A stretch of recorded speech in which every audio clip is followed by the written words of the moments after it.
We're incredibly grateful for your support. Before we begin today's tale, tell us, which city or country are you joining us from? We love connecting with our global audience. Now, let's dive into today's story. Chapter 1. Shattered Reflections. Neil Reeves stood frozen in the doorway of his home, the words he'd just overheard replaying in his mind like a twisted record. Wear the red dress. He always liked that color on you, his 17-year-old daughter Amber had whispered to his wife, Meredith. 15 years of marriage crystallized into this single, devastating moment. Neil had returned early from his business trip, hoping to surprise his family. Instead, he was the one receiving the surprise, a knife to the heart, twisted by the two people he cherished most. Neil had built his life around them. At 42, he was a regional sales director at Pinnacle Industries, a position earned through relentless dedication. He'd sacrificed countless evenings and weekends to provide the sprawling suburban house with the wraparound porch Meredith had always wanted, the private school education for Amber, the summer vacations to Europe. And now they were setting up his wife with his boss, Preston Walsh. Neil's mind flashed back to the company Christmas party 3 months ago. Preston's lingering gaze on Meredith, the way they'd laughed too intimately at inside jokes. Neil had dismissed his discomfort then, attributing it to his own insecurities. How naive he'd been. When is he picking you up? Amber asked, excitement bubbling in her voice. 7. Your father's flight doesn't land until tomorrow afternoon, Meredith replied, studying her reflection in the mirror. Preston's taking me to Bellissimo. I've always wanted to go there. Neil had taken Meredith to Bellissimo for their 10th anniversary. The memory soured instantly. Dad never takes you anywhere nice anymore, Amber said, her tone dismissive of the man who'd taught her to ride a bike, who'd stayed up countless nights helping with science projects. Preston understands what a woman needs, Meredith said, reaching for her perfume, the one Neil had given her last Christmas. Your father is reliable, but there's more to life than reliability. Neil silently backed away, his chest tight with rage and betrayal. He retreated his car, mind racing. The revelation wasn't just about an affair. It was about his daughter actively participating in destroying their family.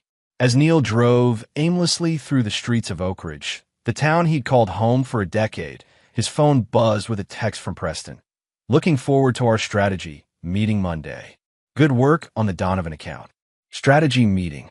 The hypocrite, the same man who'd given speeches about company loyalty, was betraying Neil behind his back. The man Neil had respected, even admired, was planning to dine with his wife tonight at Bellissimo. Neil pulled into the parking lot of River's Edge, a bar on the outskirts of town where no one from his social circle would recognize him. There, in a dimly lit corner booth, he ordered a whiskey and began to plan. Not just a reaction, but a calculated response. This betrayal would not stand. His phone buzzed again. Meredith, flight still on time for tomorrow? Should I pick you up? Neil stared at the message, at the casual deception. The woman who had promised to love him forever was counting on his absence to be with another man. His daughter, his flesh and blood, was encouraging it. Another, Neil told the bartender, pushing his empty glass forward. As the amber liquid filled the glass, Neil made his decision. He wouldn't confront them tonight, wouldn't give them the satisfaction of seeing him hurt. No, Neil Reeves would disappear, and when he returned, it wouldn't be as the reliable, predictable man they took for granted. He would return as their reckoning. Chapter 2. The Architect of Absence. By morning, Neil had formulated the first phase of his plan. He'd spent the night at the Oak Ridge Inn, a nondescript motel off the highway. Sleep had evaded him as his mind constructed and discarded scenarios, each more elaborate than the last. By dawn, clarity had emerged from chaos. Neil returned home shortly after Amber left for school, finding Meredith in the kitchen preparing breakfast. She startled at his appearance. Neil, what are you? I thought your flight wasn't until tonight. Panic flickered across her face, quickly masked by a practiced smile. Change of plans, Neil said, studying her carefully. The red dress was nowhere to be seen, likely hidden away like her betrayal. Conference wrapped early. You should have called, Meredith said, her voice straining for normalcy. I would have picked you up. I wanted to surprise you, Neil replied, the irony bitter on his tongue. Meredith busied herself with breakfast, her movements unnaturally precise. How was Chicago? Illuminating, Neil answered truthfully. He accepted the coffee she offered, watching her over the rim.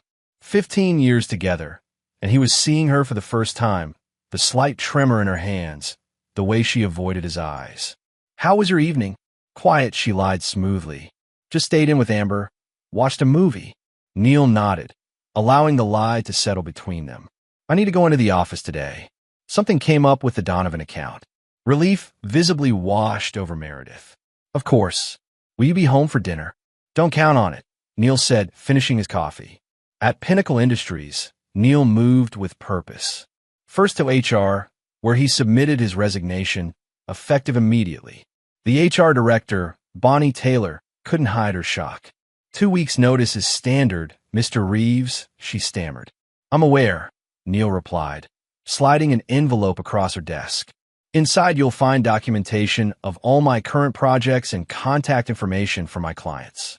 My team is well prepared to continue without me. Next, Neil went to his office, packing only personal items. A photo of Amber as a child before she'd learned to betray. His degree, awards he'd earned through dedication to a company now tainted by Preston's actions. Neil's assistant, Harper Wilson, watched in bewilderment. Mr. Reeves, is everything okay? Change of direction, Harper, Neil replied, handing her a reference letter he'd prepared overnight. You've been exceptional. Any company would be lucky to have you.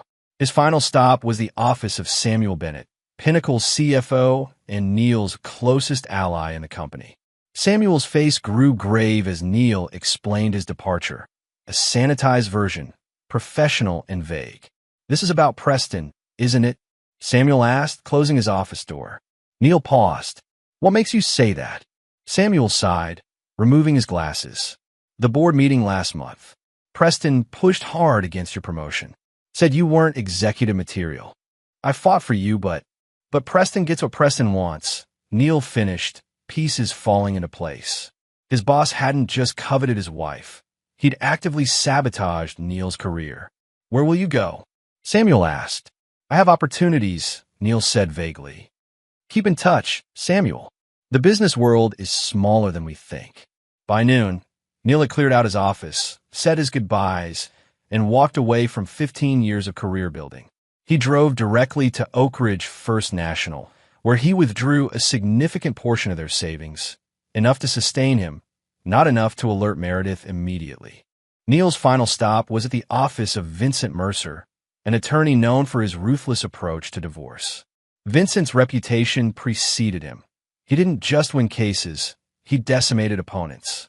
I need information, not action, Neil clarified after explaining his situation. What would happen if I simply disappeared for a while? Vincent considered this. Abandonment can be grounds for divorce, but it works against you in settlement negotiations. I'm not concerned about settlements, Neil said. I want to understand my options without showing my hand. As Neil left Vincent's office, his phone buzzed with messages from Meredith, asking about dinner plans. From Preston, inquiring about his absence.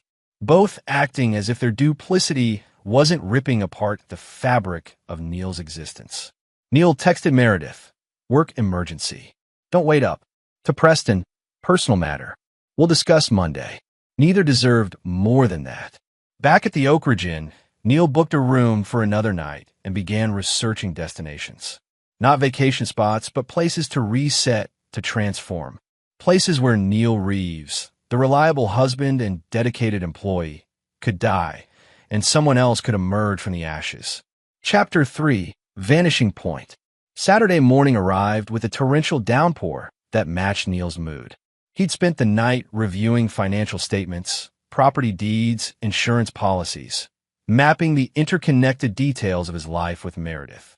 Their financial entanglements were complex, but not impenetrable. Neil had always managed their investments. Meredith had little interest beyond knowing they were secure. Neil checked out of the Oak Ridge Inn at precisely 10 a.m. and drove to the private airfield 30 miles outside town. There, a small chartered plane awaited, Not for Chicago, as he'd told Meredith, but for Key West, a temporary haven where he could plan without interference. Before boarding, Neil sent a text to Meredith. Flight delayed due to weather. We'll update when I land.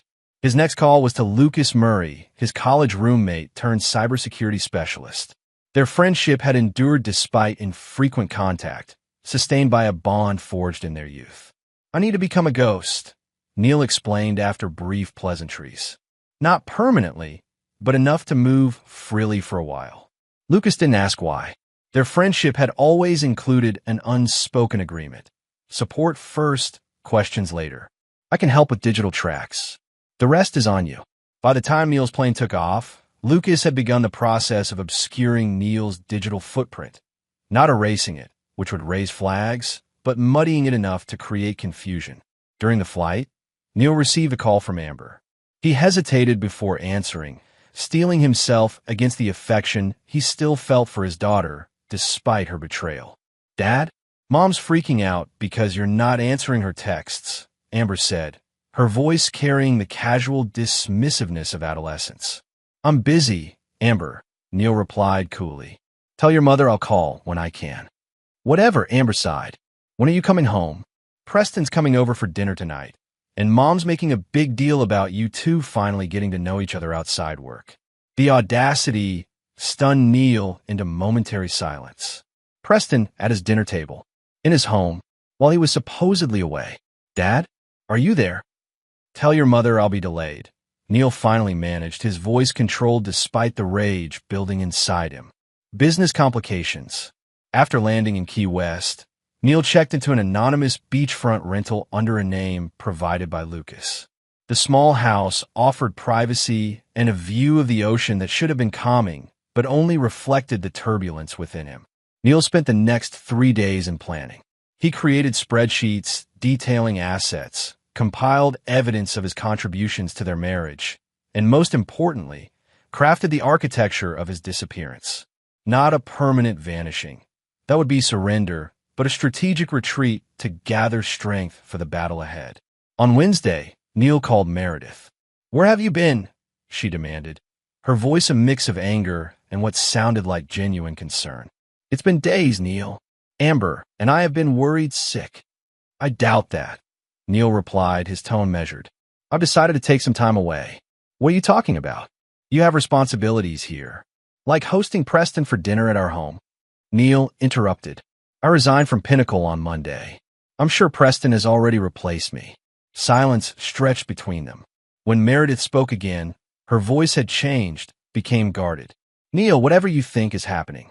I know exactly what's happening, Meredith, Neil said calmly.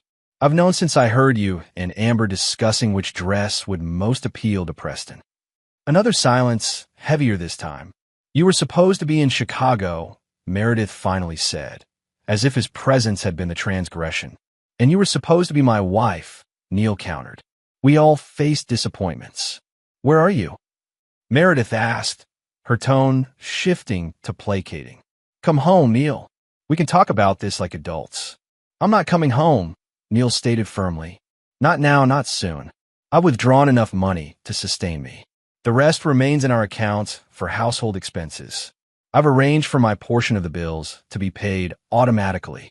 You can't just leave. Meredith's voice rose. What about Amber? What about our life? Ask Preston about life, Neil suggested coldly. He seems to have all the answers. Neil ended the call and turned off his phone. For the first time in decades, he was truly unreachable. The sensation was both terrifying and exhilarating. That evening, standing on the beach as sunset painted the horizon in fiery oranges and reds, Neil made a solemn vow to himself. He would not be the victim in this story. He would not be remembered as the fool who lost everything. He would return to Oak Ridge, not as Neil Reeves, the betrayed husband, but as the architect of a retribution so complete that Meredith and Preston would never recover. The tide pulled at the sand beneath his feet, erasing his footprints, a fitting metaphor for what he was about to become. A man without a trace, gathering strength in the shadows before emerging to reclaim what was rightfully his. Chapter 4. Rebirth in the Shadows. Key West's perpetual sunshine mocked Neil's darkness. For 2 weeks, he maintained radio silence with everyone from his former life, except for Lucas, who provided updates on the digital front. Meredith had tried calling countless times before switching to increasingly desperate texts. Preston had sent professionally worded emails requesting contact. Amber had left voice messages that evolved from annoyed to confused to, in the most recent, tearful. Neil listened to that last message repeatedly, his daughter's voice breaking as she asked where he was, why he'd left them. The manipulation was almost admirable, as if she hadn't actively participated in destroying their family. Still, each replay weakened his resolve slightly, reminding him that despite everything, Amber was still his daughter. But Amber had made her choice. Now, Neil was making his. His transformation began physically. He grew a beard, let his meticulously maintained hair grow longer, spent hours in the sun until his skin bronzed. Daily swims and beach runs sculpted his body, burning away the softness that office life had cultivated. The man who stared back from the mirror increasingly resembled a stranger, exactly as Neil intended.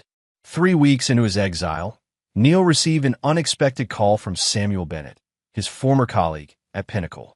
"I shouldn't be telling you this," Samuel said without preamble, "but Preston announced your replacement today.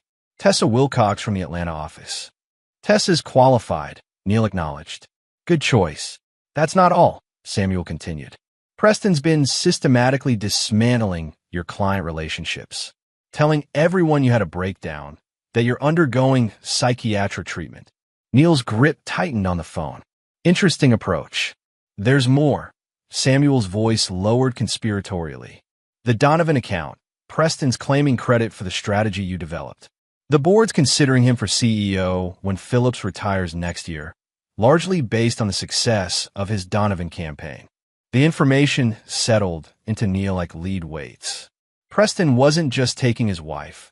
He was erasing Neil's professional legacy as well. "Why are you telling me this, Samuel?" Neil asked.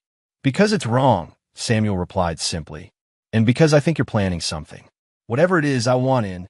Neil hadn't considered allies in his revenge. The idea had merit, especially someone with inside access to Pinnacle. "I'll be in touch," Neil promised. That evening, Neil contacted Vincent Mercer again. This time, he was explicit about his intentions. "I want to understand every vulnerability in Preston Walsh's professional and personal life." Vincent's response was measured. "That's beyond standard legal counsel, Mr. Reeves." "I'm willing to pay for discretion and thoroughness," Neil replied. "Consider it opposition research." 3 days later, Vincent delivered a comprehensive dossier on Preston Walsh. 48 years old, divorced twice, both settlements heavily favoring Preston due to infidelity clauses Preston himself had violated repeatedly. His professional history showed a pattern. Join companies, take credit for subordinates' work, secure promotions, then move to larger firms. Pinnacle was his longest employment yet, 7 years, culminating in his current position as executive vice president. Most interestingly, Preston had financial vulnerabilities. He lived well beyond his means, maintaining a facade of wealth while quietly accumulating debt. His position at Pinnacle was particularly crucial now as he awaited the anticipated CEO promotion. "Preston needs the Donovan campaign to succeed," Neil mused aloud. "And he needs my silence about Meredith." Neil's plan crystallized around these insights. He wouldn't just reclaim his dignity. He would systematically dismantle everything Preston valued, starting with his professional reputation. Neil's next call was to Douglas Donovan himself, CEO of Donovan Enterprises and Pinnacle's most valuable client. Neil had cultivated their relationship personally over years. "Neil, where the hell have you been?" Douglas boomed when he answered. "Your boss has been spinning some story about stress leave." "That's partly why I'm calling," Neil replied. "I've left Pinnacle, Douglas. But before I go further in my career, I wanted to personally thank you for your business over the years." "Left Pinnacle?" Douglas sounded genuinely surprised. Walsh made it sound temporary. "Said you were coming back once you got your personal issues under control." "Preston has a vivid imagination," Neil said dryly. "The truth is simpler. It was time for a change. The conversation shifted to Neil's future plans, deliberately vague, and Douglas's recent expansion into international markets. By its conclusion, Neil had planted the first seed of doubt about Preston's version of events. The final element of Neil's Key West transformation was establishing new professional credentials. Using contacts cultivated over decades, he secured consulting offers from 3 of Pinnacle's competitors. He accepted none immediately, but kept the conversations active, pieces on his chessboard, waiting to be moved at the perfect moment. On the 30th day of his self-imposed exile, Neil booked a flight back to Oak Ridge, not to return home, but to establish a new base of operations closer to the battlefield. He rented a luxury apartment downtown, far from the suburban neighborhood where his former life with Meredith remained on pause. The night before his departure, Neil stood on the beach watching the sunset for the last time. The man who had arrived a month ago, broken, betrayed, reactive, was gone.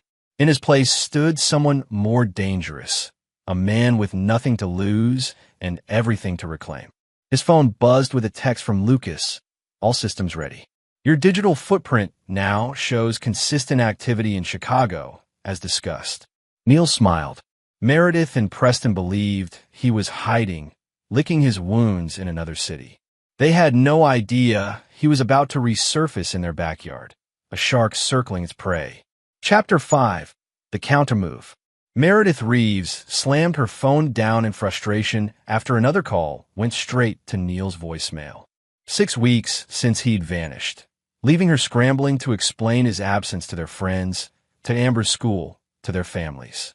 6 weeks of Preston's increasingly possessive behavior, his initial charm curdling into something more controlling as he established himself in her life. Still nothing? Preston asked, loosening his tie as he made himself comfortable in what had been Neil's favorite chair in the living room. Nothing, Meredith confirmed, pouring herself another glass of wine. His credit card showed activity in Chicago again. A restaurant, then a hotel charge.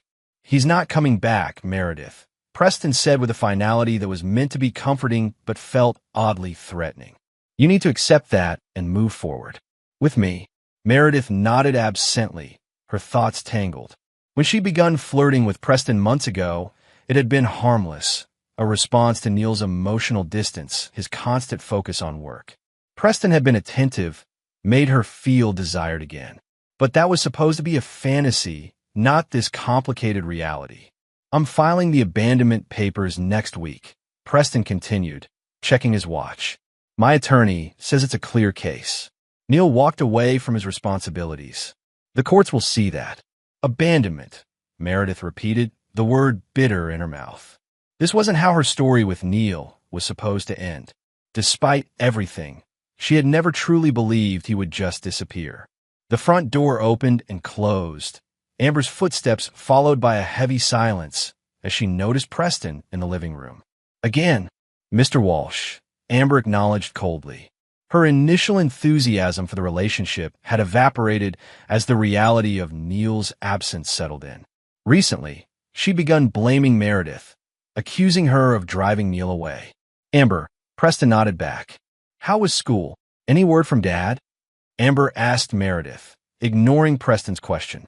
Credit card activity in Chicago, Meredith replied, watching her daughter's face fall. Nothing direct. Amber nodded tightly and headed upstairs without another word. The sound of her bedroom door closing echoed through the house. She'll adjust, Preston said dismissively. Teenagers are resilient. Meredith wasn't so sure. Amber had become withdrawn, her grades slipping.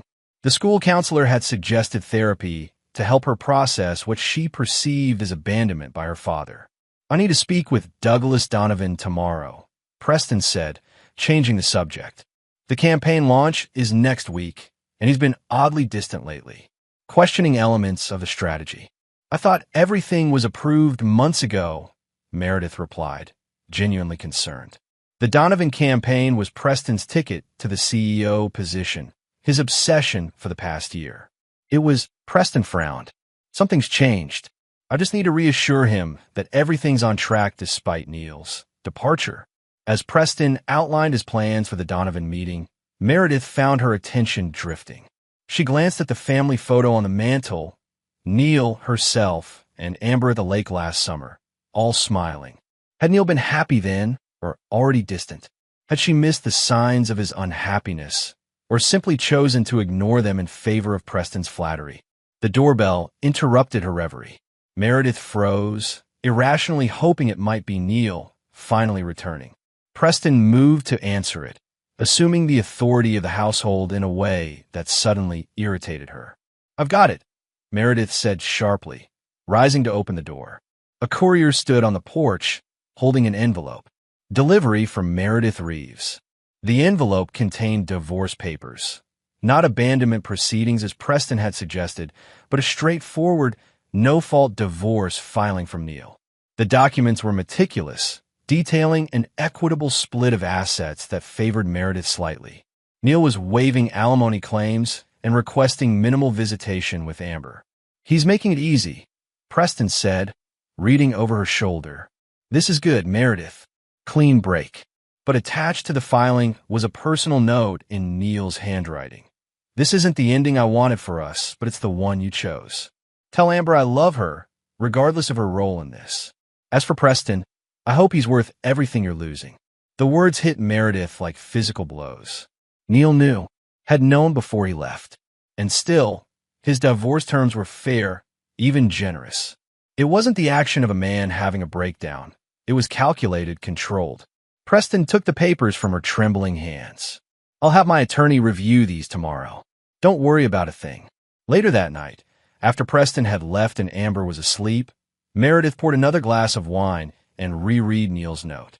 For the first time, she considered the possibility that she had catastrophically miscalculated, not just in betraying Neil, but in underestimating him. The Neil she thought she knew would have fought messily for their marriage, would have confronted Preston, would have raged and pleaded. This cold, calculated response was from a stranger. Across town, in his downtown apartment, Neil watched the timestamp on the delivery confirmation for the divorce papers. By now, Meredith would have read his note. Preston would be planning their next steps, confident in his victory. Neil's phone rang. Samuel Bennett. "Preston's meeting with Donovan tomorrow," Samuel reported. "He's nervous." The preliminary feedback on the campaign materials wasn't what he expected. "Because Donovan's looking for my influence in the strategy," Neil replied. "An influence that's conspicuously absent since Preston reworked everything to take credit." "Exactly," Samuel confirmed. "Also, the board meeting to discuss the CEO position has been moved up. 3 weeks from now, not next quarter." "Perfect timing," Neil said, making a note on his calendar. "Has Preston announced it to the team yet?" "No, but he's already acting like it's confirmed. Moved into a bigger office, hired an assistant with executive experience." Neil smiled grimly. "Pride before the fall, Samuel. Keep me updated." His next call was to Vincent Mercer, who had been monitoring the delivery of the divorce papers. "Did she sign for them personally?"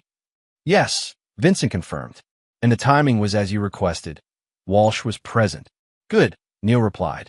"Now we wait for their response before proceeding to Phase 2. Neil pulled up the surveillance photos Vincent's investigator had taken over the past week. Preston entering and leaving Neil's home at various hours. Meredith and Preston at restaurants, his hand possessively on her lower back. Preston's car in Neil's driveway overnight. Each image stoked Neil's resolve. He opened his laptop, reviewing the presentation he'd prepared for Douglas Donovan. Not a direct attack on Preston's strategy, but an alternative approach that subtly highlighted the flaws in Preston's concept while presenting solutions that only Neil could execute. Tomorrow, while Preston was meeting with Donovan officially, Neil would be having lunch with Donovan's wife, Elaine, a school board member who had always appreciated Neil's contributions to educational initiatives. A casual lunch between old friends, during which Neil would ensure his presentation found its way to Douglas. Phase 2 was now in motion. Preston's professional destruction would begin with the Donovan campaign, the very vehicle he had planned to use for his ascension to CEO. And once Preston's career began to crumble, his relationship with Meredith would follow. Neil closed his laptop, satisfied with the day's developments. The pieces were moving exactly as he'd planned. Soon, Meredith and Preston would realize that Neil hadn't been hiding in Chicago, nursing his wounds. He had been transforming into their worst nightmare. Chapter 6: Shadows and Whispers. 2 days after the divorce papers arrived, Neil finally answered one of Amber's calls. He steeled himself against the emotional manipulation he anticipated, reminding himself of her betrayal. "Dad," Amber's voice was small, uncertain. "Where are you? Why'd you leave like this?" "I think you know why." "Amber," Neil replied evenly. "I heard you and your mother discussing which dress would best appeal to Preston."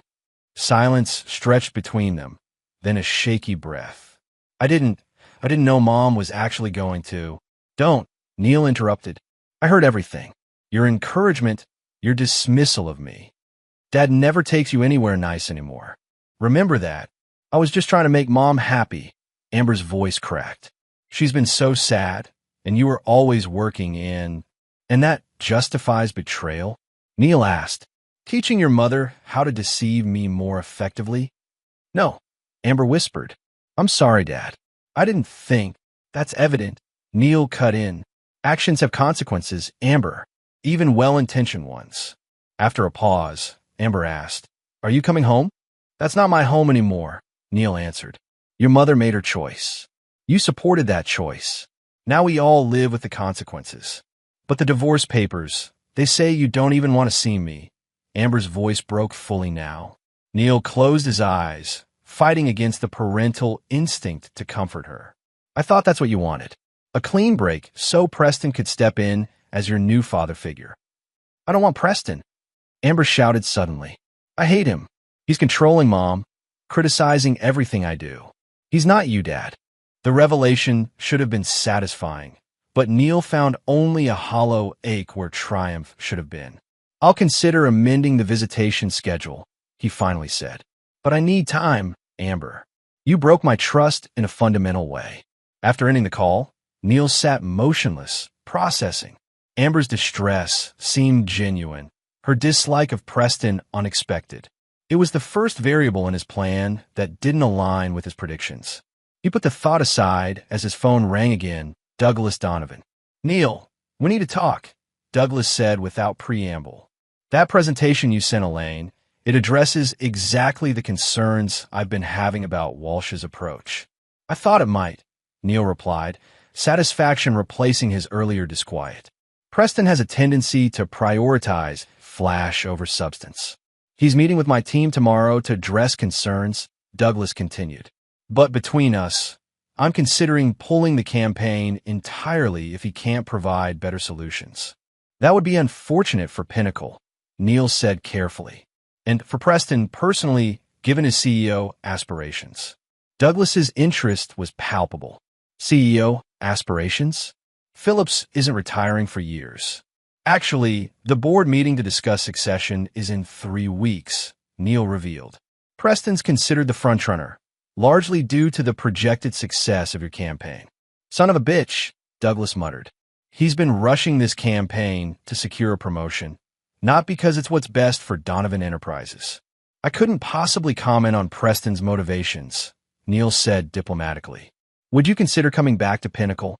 Douglas asked abruptly. "Taking over the campaign?" "I'm afraid that bridge is thoroughly burned," Neil replied.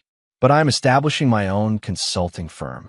I could offer my services directly to Donovan Enterprises, circumventing Pinnacle entirely." The conversation ended with tentative plans for Neil to present his vision to Donovan's board the following week, directly competing with Preston's revised strategy. As Neil ended the call, a text from Samuel arrived. "Walsh is panicking. Donovan meeting yesterday was a disaster. He's blaming your sabotage, but can't explain how you could possibly influence Donovan from Chicago." Neil smiled. Preston still believed he was hiding across the country, unaware that Neil had established a base of operations in Oak Ridge itself, dismantling Preston's life from within. That evening, Neil implemented the next phase of his plan, social destruction. He arranged to meet Trevor and Sophia Wilson, the hosts of Oak Ridge's most influential social circles and longtime friends of Neil and Meredith. The upscale restaurant Neil selected was deliberately visible, a clear statement that he wasn't hiding. He arrived early, securing a table with optimal visibility from both the entrance and the bar. Trevor and Sophia arrived precisely on time, their expressions a mixture of concern and curiosity. The hugs they offered Neil were genuine, their questions immediate. "Where have you been?" Sophia demanded. "Meredith's been telling everyone you had some kind of breakdown." "Is that what she's saying?" Neil asked mildly, signaling for drinks. "Interesting narrative. She and that boss of yours have been inseparable," Trevor added, studying Neil carefully. "We assumed, well, you know what we assumed. That I'd been replaced," Neil nodded. "Both professionally and personally. You assumed correctly." Over the next 2 hours, Neil shared a carefully curated version of events. His discovery of Meredith and Preston's betrayal, his strategic retreat to regroup rather than react emotionally, his decision to start fresh professionally with his own consulting firm. He presented himself not as victim, but as strategic player, emphasizing his controlled response and future plans. "So you're staying in Oak Ridge?" Sophia asked, clearly impressed by Neil's composure. "Absolutely," Neil confirmed. "I've built a life here. I won't be driven away by my wife's affair."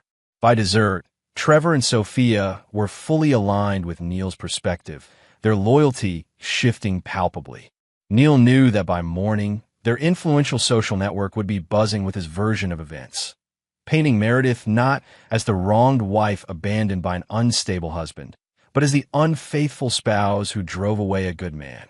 The next phase of Neil's plan required direct confrontation. As he bid goodbye to the Wilsons, Neil spotted a familiar figure at the bar. Vanessa Parker, Meredith's closest friend and confidant. Neil approached casually, as if running into her was coincidental. "Vanessa, good to see you." Vanessa's shock was evident. "Neil? What are you? Everyone thinks you're in Chicago having some kind of crisis." "That's a convenient story from Meredith and Preston," Neil replied, signaling the bartender. "Bourbon neat, and whatever Ms. Parker is drinking." Vanessa studied him cautiously. "You look different. Good different. Clarity will do that," Neil said, accepting his drink. "How is Meredith? Still wearing the red dress for Preston?" Vanessa's composure cracked slightly. "You know, I know everything," Neil confirmed, "including the fact that you've been covering for her for months. Alibi lunches, fake shopping trips. She's my friend," Vanessa said defensively. "She was unhappy. And now? Is she happy with Preston living in my house, sleeping in my bed, trying to replace me with Amber?" Vanessa's hesitation told Neil everything. "It's complicated. Preston isn't exactly what she expected." Neil leaned closer, his voice lowered conspiratorially. "Let me guess. The charming, attentive man who pursued her has become controlling, critical, possibly even jealous." Vanessa's expression confirmed his assessment. Neil continued, "That's his pattern, Vanessa. Both his ex-wives could have warned Meredith if Preston hadn't systematically isolated them after the divorces." "How do you know all this?" Vanessa asked, clearly unnerved. "I made it my business to know," Neil replied simply. "Preston Walsh is a predator who targets women in vulnerable marriages, love bombs them into affairs, then reveals his true nature once he's secured his position. Meredith is already experiencing Phase 3.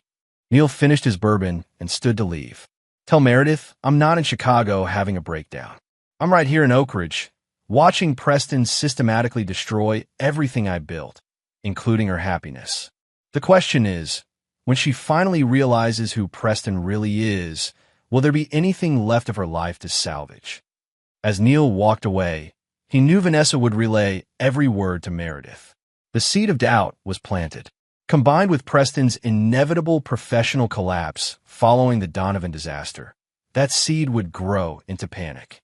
Neil returned to his apartment, satisfied with the evening's progress. A text waited from Lucas. Meredith tried accessing her email again. Secondary account captured her attempts as programmed. "She's getting desperate." Neil smiled grimly. Meredith was searching for evidence, for explanation, for anything to help her understand the calculated dismantling of her carefully constructed narrative. She would find nothing except what Neil wanted her to see, breadcrumbs leading exactly where he intended. As Neil prepared for bed, His phone rang one final time. Amber. Dad. Her voice was hushed, secretive. I need to tell you something. About Preston. About what he's really doing. Neil listened intently as his daughter detailed Preston's increasingly controlling behavior, his subtle manipulation of Meredith, his not-so-subtle attempts to access Neil's home office and personal files. The information confirmed Neil's assessment of Preston's character, but added new dimensions to consider. Don't confront him, Neil advised Amber. Document everything. Text me if anything changes. And Amber, thank you for telling me. After ending the call, Neil made additional notes in his plan. Preston was moving faster than anticipated, becoming careless in his confidence. That carelessness would be his undoing. Neil fell asleep that night with the satisfaction of a chess master watching his opponent move exactly as predicted, unaware that checkmate was already inevitable. Chapter 7. The First Domino. The boardroom at Donovan Enterprises hummed with anticipation as Neil concluded his presentation. The contrast between his vision and Preston's couldn't have been starker. Where Preston had proposed flashy campaigns prioritizing immediate visibility, Neil had outlined a comprehensive strategy building sustainable brand loyalty. Questions? Neil asked, standing confidently before Donovan's executive team. Douglas Donovan leaned forward. Timeline for implementation? 3 months for full rollout, Neil replied. But initial elements could launch within weeks. Cost comparison to Pinnacle's proposal? 20% lower overall, with higher projected conversion rates. Neil distributed detailed budgets supporting his claims. As the meeting concluded, Douglas pulled Neil aside. Walsh is presenting his revised strategy tomorrow. After this, Douglas shook his head. Let's just say Pinnacle's position is precarious. Neil nodded, satisfaction flowing through him. I appreciate the opportunity, Douglas. One more thing, Douglas added. Phillips called me this morning. Asked about your departure from Pinnacle. Seemed concerned about Walsh's version of events. Robert Phillips called you directly? Neil asked, referencing Pinnacle CEO. We play golf occasionally, Douglas shrugged. I mentioned our meeting today. He seemed unsurprised that you'd landed on your feet. Less pleased about potentially losing Donovan business to your new venture. This was an unexpected development. Phillips taking direct interest suggested the situation at Pinnacle was already deteriorating. Neil had anticipated a slower unraveling. What did you tell him? Neil asked carefully. The truth, Douglas replied. That Walsh's campaign was substandard, that you'd presented a superior alternative, and that I'd be making my decision by week's end. Neil's phone buzzed with a text from Samuel. Emergency board meeting called for tomorrow morning. Phillips requested all Q3 campaign materials, especially Donovan. The dominoes were falling faster than Neil had anticipated. He thanked Douglas and departed, his mind racing with adjustments to his timeline. Outside Donovan Enterprises, Neil encountered the last person he expected, Meredith, waiting beside his car. What did you find me? Neil asked, maintaining his composure despite his surprise. Vanessa told me about your conversation, Meredith replied, studying him as if seeing a stranger. You look different. I'm different, Neil acknowledged, unlocking his car. What do you want, Meredith? To understand, she said simply. This calculated disappearance, the meticulous divorce filing, now competing directly with Preston. This isn't you, Neil. No, this isn't the Neil you knew, he corrected. The predictable, reliable man you took for granted. That Neil died the moment I heard you and Amber planning your date with Preston. Meredith flinched at the coldness in his tone. I never meant to hurt you. It just happened. Affairs don't just happen, Neil replied. They're choices. Series of choices. You made yours. I'm making mine. By destroying Preston professionally? Meredith challenged. He says you're sabotaging the Donovan account. Neil laughed, the sound devoid of humor. I simply offered a better strategy. If Preston's work can't compete with mine, that's hardly sabotage. What do you want, Neil? Meredith asked, frustration evident. Revenge? Is that it? I want what I've always wanted, Neil answered honestly. Recognition for my work. Loyalty from those who promised it. Since I can't have those from you or Pinnacle, I'm creating alternatives.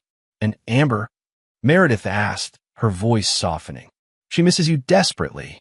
Neil studied his wife, soon-to-be ex-wife, noting the strain around her eyes, the defensive posture. Amber made her choice when she helped you deceive me. She's living with the consequences, just as you are. Preston isn't what I thought, Meredith admitted suddenly, her composure cracking. He's become different since you left. No, Neil corrected. He's showing you who he always was. The charming facade was the deception, not this new, controlling behavior. Meredith's expression confirmed Neil's assessment. How did you know? Research, Neil replied simply. Something you might have done before destroying our marriage.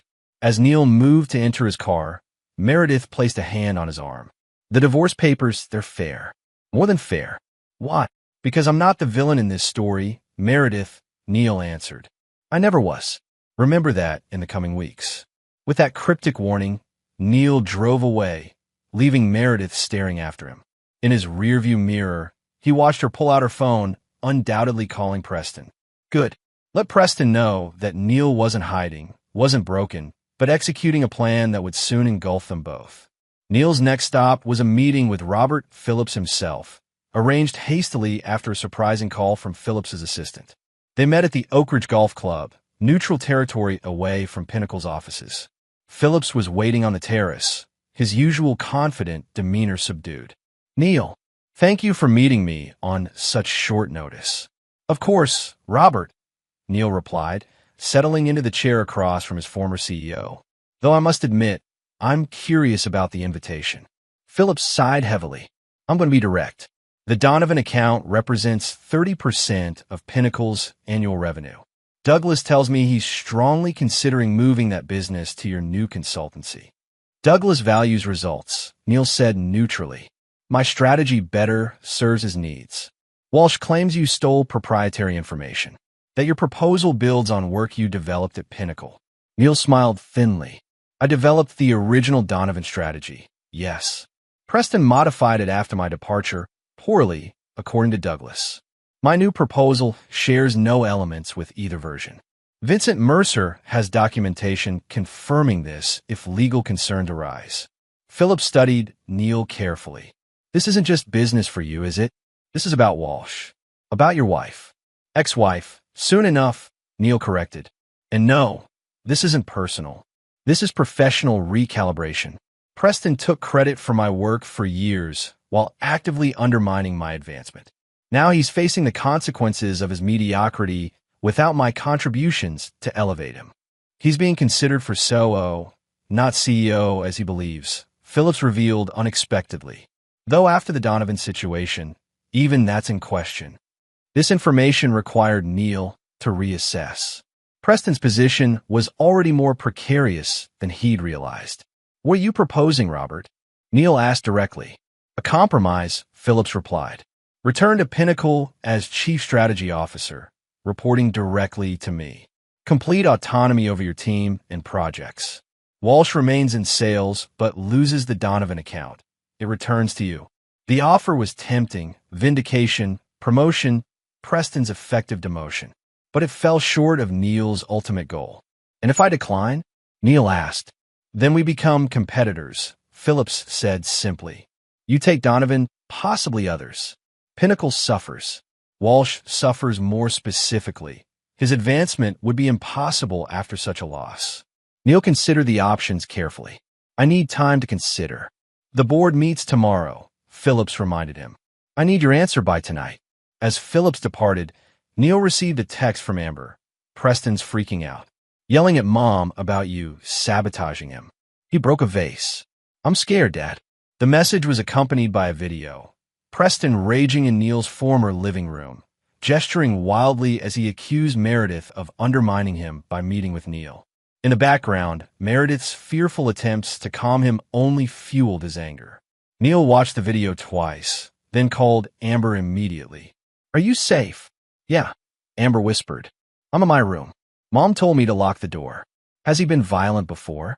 Neil asked, already pulling up Vincent's number on his second phone. Not like this, Amber replied.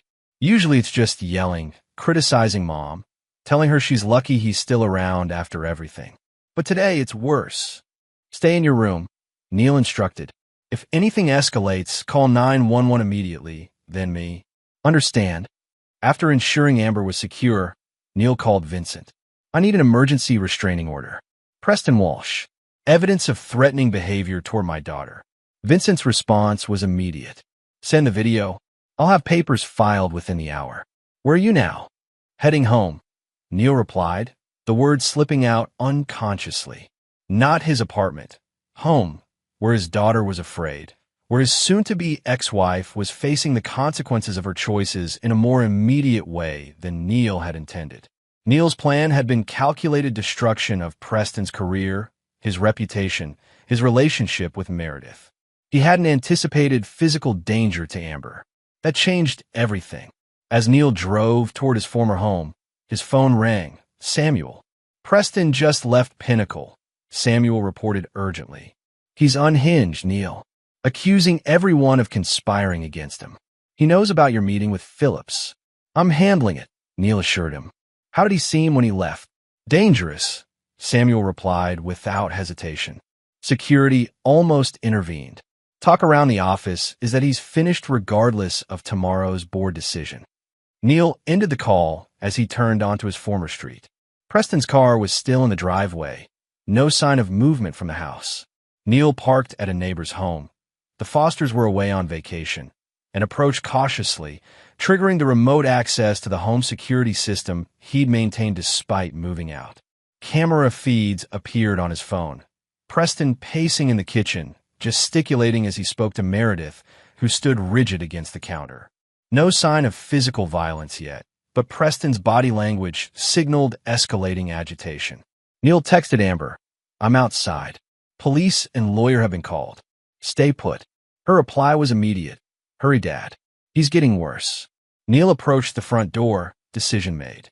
His revenge had been meant to be professional, a systematic dismantling of Preston's carefully constructed life. But with Amber in potential danger, the plan changed. Some situations required direct intervention.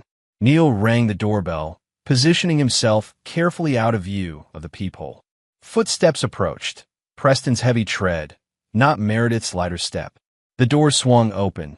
Preston's face transforming from annoyance to shock to rage in rapid succession. You, he snarled. You've ruined everything. Actually, Neil replied calmly. You did that yourself, Preston. I simply stopped covering for your mediocrity. Preston lunged forward, exactly as Neil had anticipated. Years of weekend boxing, a stress relief habit Preston had often mocked, served Neil well as he sidestepped the clumsy attack, using Preston's momentum to propel him onto the front lawn. Neil! Meredith appeared in the doorway, her expression a mixture of relief and horror. Get Amber, Neil instructed, not taking his eyes off Preston, who was regaining his balance. Take her to the Wilsons. Now, Preston charged again, blind with rage. This time, Neil didn't dodge. He met the attack, a single strike that dropped Preston to his knees, gasping. You destroyed my marriage, Neil said quietly, standing over his former boss. You took credit for my work. You threatened my daughter. Consider yourself fortunate that my response has been this restrained. Police sirens wailed in the distance. Vincent's doing, undoubtedly. Neil stepped back as Preston struggled to rise. This isn't over, Preston wheezed. Actually, it is, Neil replied. Completely over. By morning, you'll have lost your job prospects, your relationship, and possibly your freedom, depending on how those restraining order hearings go. As police cruisers pulled up and officers approached cautiously, Neil turned to find Meredith watching from the doorway, Amber beside her, both wide-eyed. Go to the Wilsons, Neil repeated gently. Give your statements to the officers there. I'll handle this. For the first time in months, Meredith didn't argue. She simply nodded, guiding Amber toward her car. As they drove away, Neil turned back to the officers now securing Preston. Neil Reeves, he introduced himself. That's Preston Walsh. I have video evidence of him threatening my daughter and soon-to-be ex-wife. My attorney is filing for an emergency restraining order as we speak. As officers separated them for questioning, Neil watched Preston being placed in a cruiser, his professional demeanor finally shattered completely. The first phase of Neil's revenge was complete. Preston's career and reputation lay in ruins. But the cost had been higher than Neil anticipated, pulling Amber into danger he'd never intended. His phone buzzed with a text from Robert Phillips. Just heard about Walsh. Board meeting moved up to tonight. Your offer still stands. Decision?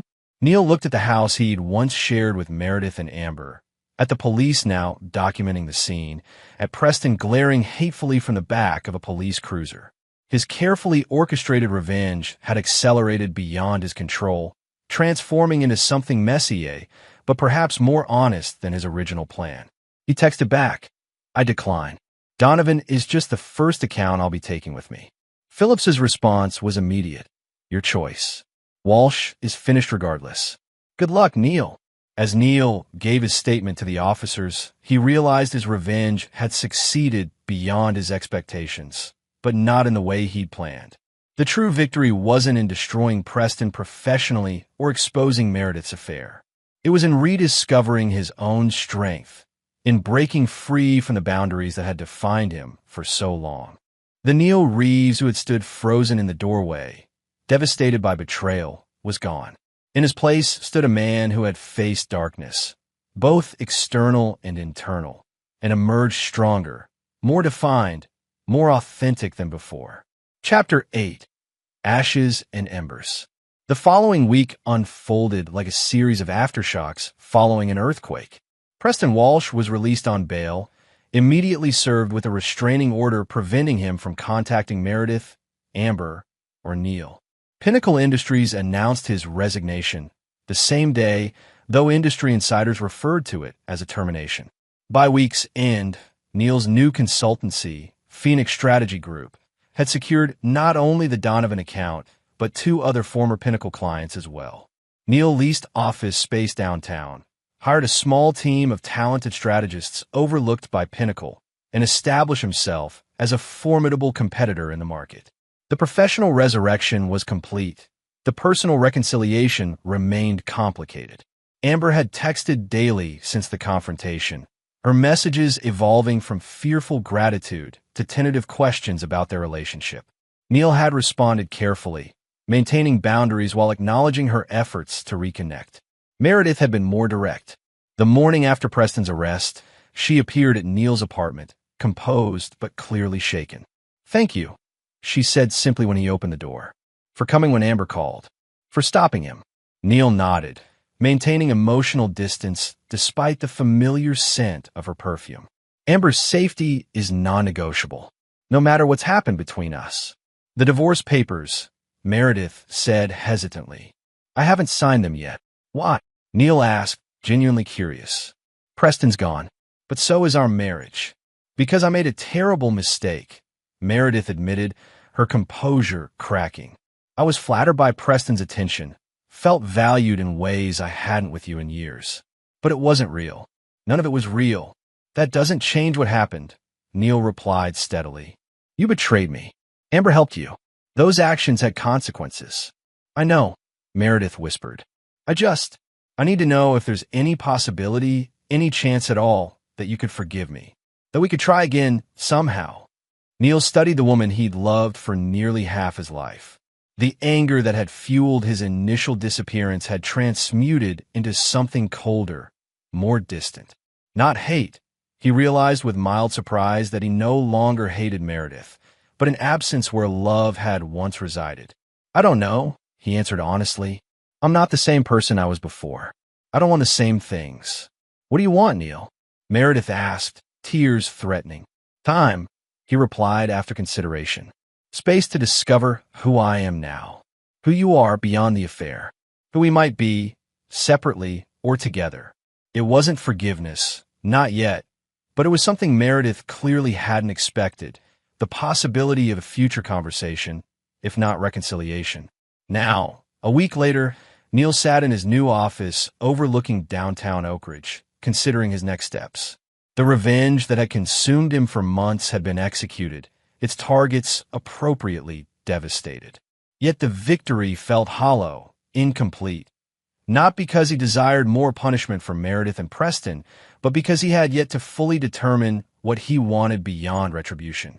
Samuel Bennett entered after a cursory knock. interrupting Neil's thoughts. Having resigned from Pinnacle to join Phoenix, Samuel had become Neil's de facto second-in-command. Phillips called, Samuel reported. Wants to discuss a potential merger. Pinnacle stock dropped 15% this week. Neil nodded, unsurprised. Counterproposal. Acquisition, not merger, Samuel suggested.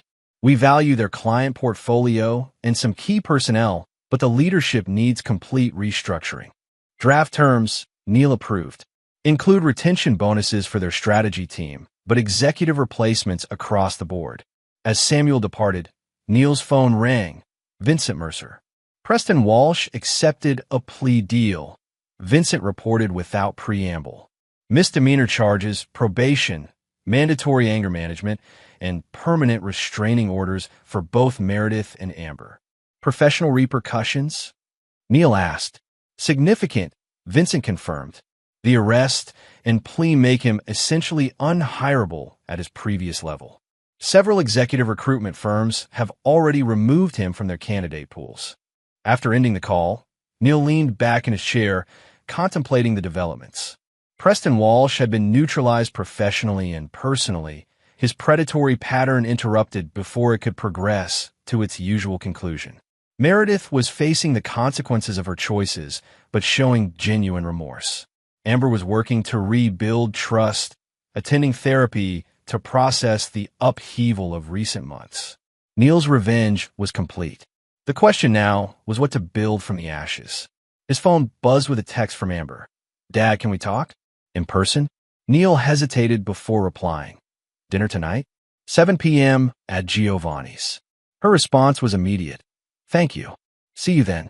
Giovanni's had been their special place, where Neil had taken Amber for father-daughter dinners since she was little.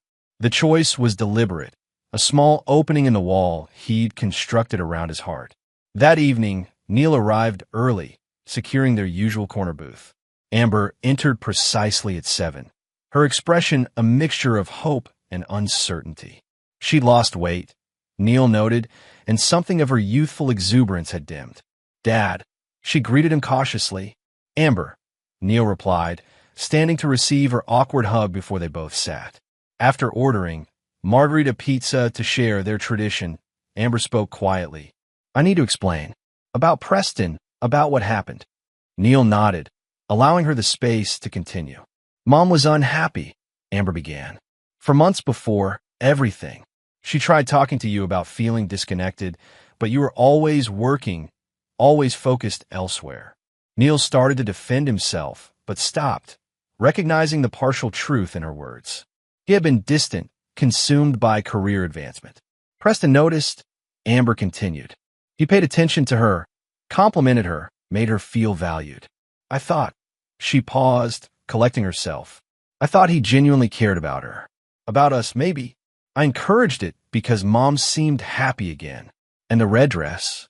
Neil asked, referencing the catalyst of his discovery. Amber looked down, ashamed. Preston mentioned once that he thought Mom looked beautiful in red. I remembered that when she was getting ready for dinner with him. I didn't know then that they were. I thought it was just friends. When did you realize it wasn't? Neil pressed gently. After you left, Amber admitted. Preston changed almost immediately. Started criticizing Mom, controlling when she could go out, who she could talk to. He went through your office, your personal papers. When I objected, he told me I was being disloyal to Mom. The server arrived with their pizza, providing a momentary reprieve from the difficult conversation. After he departed, Neil spoke carefully. I understand why you encourage your mother's friendship with Preston. I even understand missing the signs that it had become more. What I struggle with is why you didn't tell me what was happening. Amber's eyes filled with tears. Because I was ashamed. I helped break up our family. Then I was afraid of Preston, of losing you completely. By the time I realized how bad things were getting, you were gone. Neil reached across the table, taking his daughter's hand for the first time in months. I'm sorry you were afraid, that you felt you couldn't reach out sooner. Are you and Mom getting divorced for sure? Amber asked, hope flickering in her expression. I don't know, Neil answered truthfully. What happened changed me, changed all of us. I need time to determine what comes next. But you don't hate us? Amber asked, vulnerability raw in her voice. "No," Neil replied, squeezing her hand. "I don't hate either of you. I'm hurt, disappointed, still processing. But not hateful. It wasn't complete forgiveness. Neil wasn't ready for that. But it was a beginning. A recognition that his revenge, while justified, had created collateral damage he hadn't fully anticipated. Amber had been both participant and victim, caught between adult complexities beyond her full comprehension. As they shared their pizza, conversation shifted to safer topics.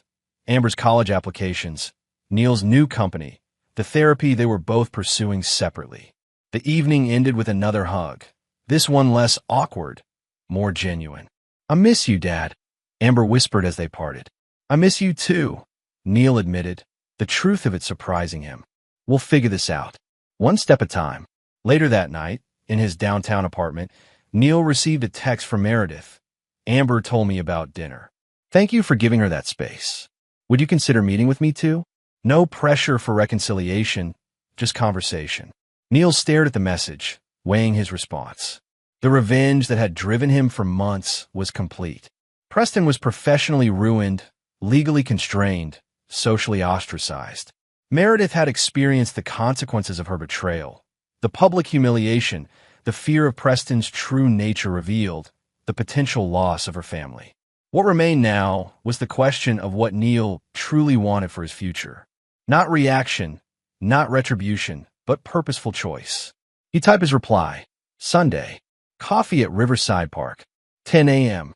It wasn't a promise of reconciliation. It wasn't even a guarantee of forgiveness. But it was an opening, a small crack in the wall of his resolve where light might eventually penetrate. As Neil prepared for bed, his phone rang one final time. Robert Phillips.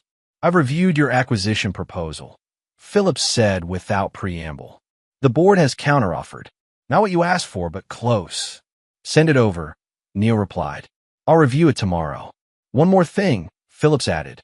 "This vendetta against Walsh, is it finished? Some board members are concerned about lingering hostilities affecting the transition." Neil considered the question carefully. "It's done," he finally replied. "Walsh destroyed himself. I simply accelerated the process." After ending the call, Neil stood at his apartment window, gazing out at the Oak Ridge skyline. The city that had witnessed his humiliation would now witness his resurrection. Professionally, personally, completely. Neil Reeves had entered the crucible of betrayal and emerged not just intact, but transformed, tempered by fire into something stronger than before. His revenge was complete. His redemption was just beginning. Chapter 9. Phoenix Rising. 3 months after Preston Walsh's arrest, Neil stood at the podium addressing the combined employees of Phoenix Strategy Group and the newly acquired Pinnacle Industries. The merger, effectively an acquisition despite the diplomatic terminology, had been finalized the previous week, creating one of the region's most powerful marketing consultancies. Today marks not an ending, but a beginning, Neil told the assembled staff. Phoenix Pinnacle represents the best of both organizations. Pinnacle's established client base and Phoenix's innovative approach. From his position at the front of the conference room, Neil could see Samuel Bennett nodding approvingly, alongside Robert Phillips, who had accepted a reduced role as senior advisor in the new organization. In the back row sat Amber, attending the announcement as part of her senior year business internship program. Her presence a symbol of the gradual healing between father and daughter. Conspicuously absent was Meredith. Their Sunday coffee meetings had become a regular occurrence over the past months. Sometimes tense, sometimes wistful, always honest. The divorce had been finalized 6 weeks earlier. A mutual decision reached after several counseling sessions revealed that while forgiveness was possible, rebuilding their marriage would require more than either was prepared to give. After concluding his address and handling the obligatory press questions, Neil found Amber waiting by his office. "That was impressive, Dad," she said, genuine pride in her voice. "From starting Phoenix to acquiring Pinnacle in 3 months? Even my business teacher was blown away when I told him." Neil smiled, the expression coming more naturally now than it had months ago. "Pinnacle was vulnerable. We were nimble. Good business strategy, that's all. and a dash of revenge, Amber added perceptively as they entered his office. Though you'll never admit that part. Their relationship had evolved into something new. Not the easy closeness of before, but a more mature connection built on painful honesty and careful reconstruction. Amber's therapy had helped her understand her role in the family fracture. Neil's had helped him separate his daughter's actions from Meredith's choices. "How's your mother?" Neil asked, gesturing for Amber to sit. "Better," Amber replied. "The new teaching position starts next week." She's nervous but excited. Following the divorce, Meredith had returned to her original career passion, education, securing a position teaching art at Oak Ridge Community College. The job represented her own phoenix rising, a reclamation of identity separate from both Neil and the disaster with Preston. "And the house?" Neil inquired. The divorce settlement had left Meredith the family home, though she had recently mentioned considering selling it. "She's listing it next month," Amber confirmed. "Too many memories," she says. "Plus it's too big for just us when I leave for college next fall." Neil nodded, understanding the decision. He had no attachment to the house anymore. It represented a chapter now closed. "Speaking of your college plans," Neil segued, pulling a folder from his desk. "I've been researching programs that align with your interest in business psychology." As they discussed Amber's future, Neil reflected on how dramatically his life had transformed since that devastating moment in the doorway, overhearing his daughter's innocent betrayal.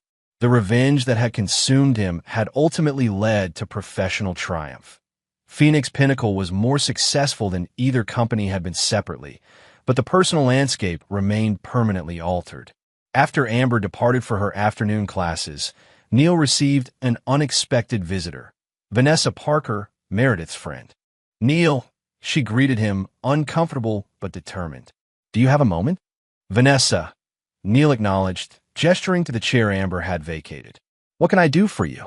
"I saw the announcement about the merger," Vanessa began. "Impressive accomplishment." "Thank you," Neil replied neutrally, waiting for her to reach her point.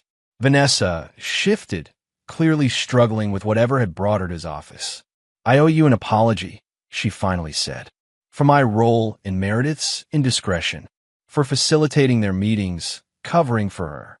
Neil studied Meredith's oldest friend, noting the genuine regret in her expression. "You were being loyal to her," he acknowledged. "Misguided but loyal." "I should have discouraged it," Vanessa insisted. Walsh showed red flags from the beginning. Possessiveness, isolation tactics, love bombing. "I saw it, but ignored it because Meredith seemed happy initially." Neil leaned back, considering her words. "Why tell me this now, Vanessa? The divorce is final. Meredith and I have reached our separate peace." "Because she's dating again," Vanessa revealed. "Nothing serious, just coffee with a professor from the college. But I'm worried she'll repeat patterns, make the same mistakes. She values your opinion more than anyone's. Still, if you could talk to her." The request surprised Neil. After everything, Meredith still valued his insight. The thought was both flattering and discomfiting.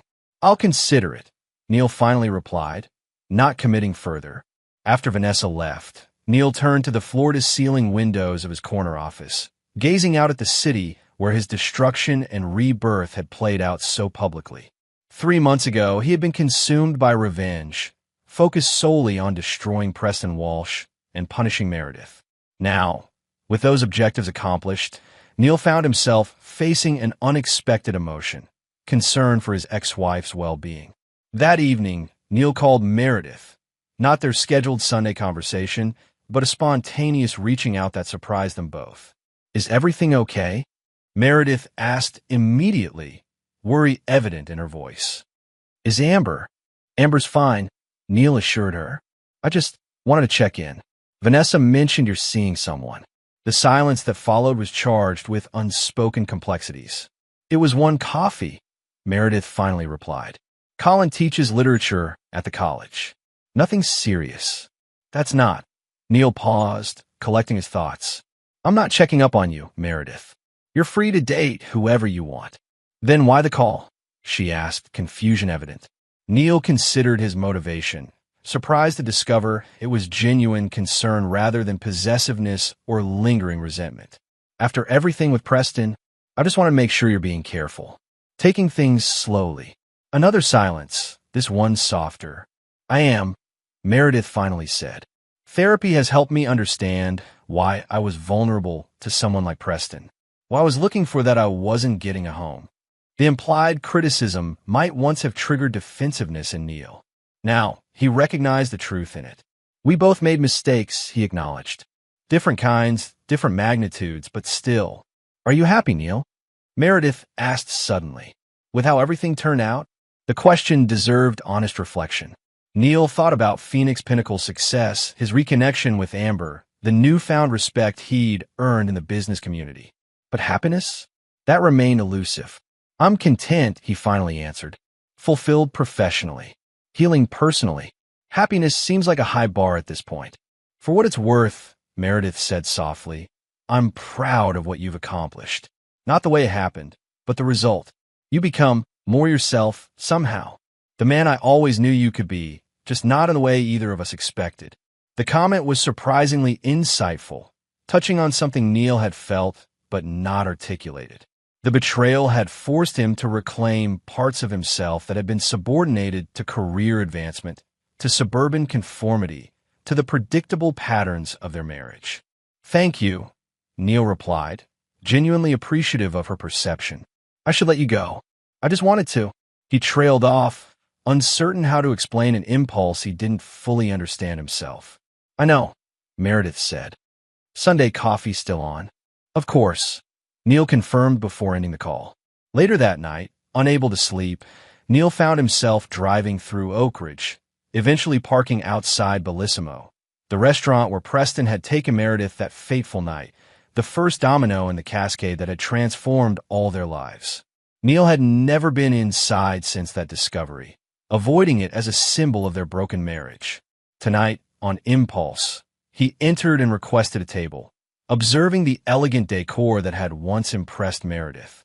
The maitre d' recognized him. Neil's face had been in the business section frequently since the merger announcement. Mr. Reeves, an honor to have you with us. Your usual table. Neil was about to correct him, explain he'd only dined here once years ago, when he realized the man was confusing him with Preston, who had apparently become a regular. The irony was striking. Actually, Neil replied, I'll sit at the bar. From his bar stool, Neil observed the restaurant's wealthy patrons, the social ritual of fine dining that Preston had used to seduce Meredith. He ordered a bourbon, reflecting on the journey that had brought him to this moment of strange closure. The revenge that had driven him was complete. Preston Walsh was professionally destroyed, his reputation in tatters. Last Neil had heard, Preston had moved to another state, starting over in a diminished capacity at a much smaller firm. Meredith had faced the consequences of her choices, the public humiliation, the fear of Preston's true nature, the dissolution of her marriage. Both had paid prices commensurate with their betrayals. Yet sitting here, in the place where their affair had blossomed, Neil felt no triumph, no vindication, only a weary recognition that revenge, while satisfying in execution, left little nourishment in its aftermath. His phone buzzed with a text from Samuel. Final acquisition paperwork filed today. Phillips cleared out his office.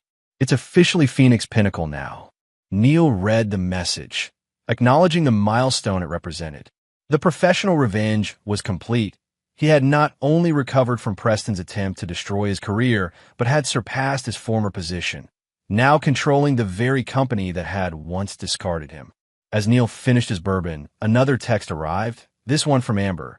Just got my acceptance letter from State. First choice business program. Can I call you? Neil smiled, genuine warmth spreading through him as he stepped outside to take his daughter's call. Her excited voice, the future plans she eagerly shared, her request that he help her tell Meredith the news. These were the rebuilding blocks of a life beyond revenge. After the call, Neil returned to his apartment, his thoughts clearer than they had been in months. The revenge that had consumed him had served its purpose, not just punishing those who had wronged him, but forcing him to reclaim his power, to rebuild himself stronger than before. The final piece of his transformation wasn't professional success or even the rebuilt relationship with Amber. It was forgiveness, not for Meredith's sake or even Preston's, but for his own. Not forgetting, not excusing, but releasing the corrosive hold that betrayal had maintained on his spirit. Sunday morning arrived clear and crisp. Neil arrived at Riverside Park early, securing their usual bench overlooking the water. Meredith appeared precisely at 10, carrying 2 coffees. She had started bringing his preferred dark roast weeks ago, a small gesture of attention that Neil appreciated. "Congratulations on finalizing the acquisition," Meredith said as she sat beside him, passing him his coffee. "Thank you," Neil replied. "Amber told you about her acceptance?" Meredith nodded, pride evident. "She called last night. She's thrilled that you're helping with the business program scholarship applications." They sat in comfortable silence for a moment, watching ducks navigate the river currents. It was Meredith who finally broached the subject they had both been avoiding. "I saw Preston's name in the real estate transfers last week," she mentioned casually. "He sold his condo. I heard he took a position in Charlotte," Neil replied, equally casual. "Junior account manager at a regional firm." Neither took satisfaction in Preston's downfall.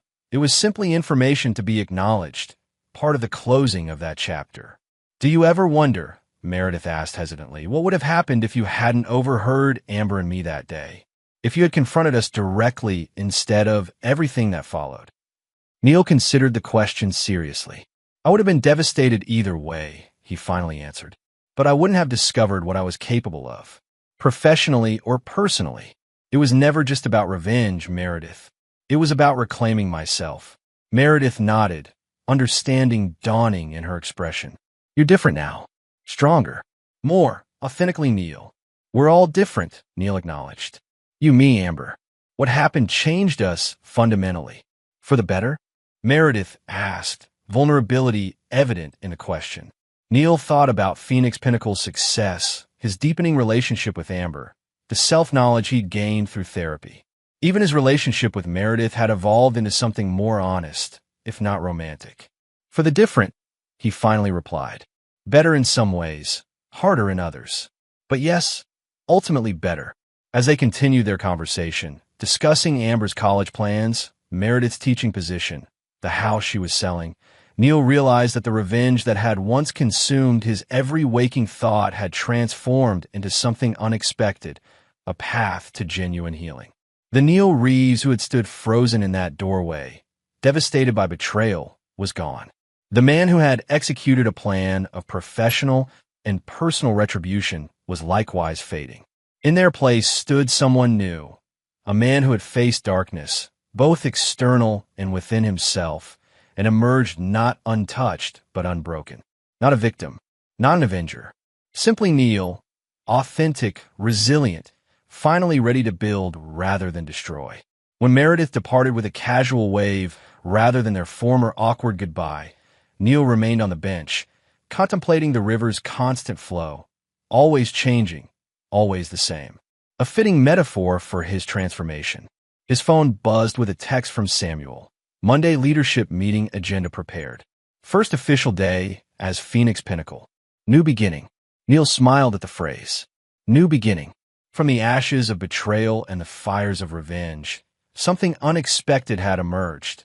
Not the life he had planned, but perhaps the life he was meant to have all along. Phoenix rising, indeed. And there you have it. Another story comes to an end. What did you think? I'd love to hear your thoughts in the comments below.